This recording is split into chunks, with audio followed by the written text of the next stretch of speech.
বাবাকে পাইলে তো আমি মনে করেন আর কিছু চাই না, আমার থেকে খুশি কে আর হইব না। শুরুর থেকে আমি আমার বাবার চেহারা দেখি নাই, কিন্তু এতটুকু আমার আশা কি একটা সন্তান বড় হলে চাই কি বাপের পরিচয়।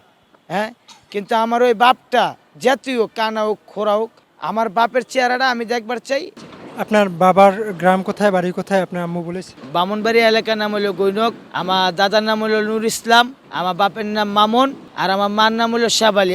আমার বাপে অবশ্যই আমার মার নাম জানবে, কারণ সংসার যখন করছে আমার মার নাম তো জানবি। আমার বাপে আমার দেশে গেছিল আমাকে নেওয়ার জন্য, কিন্তু আমাকে পায় না, আমি ঢাকা শহরে চলে আসি। আমার মা অনেকবার কইছে, বাবাকে পাইলে তো আমি মনে করেন আর কিছু চাই না, আমার থেকে খুশি কে আর হইব না, কারণ আমি জীবনে বাপের আদর পাইনি তো এই কারণে। আর আমি এখনো বাসা বাড়িতে যাই না, জিদ দে একটাই জিদ, এই কটা ঈদ গেল মা বাবার লেগে একটা শাড়ি কিনে নিয়ে যাবো।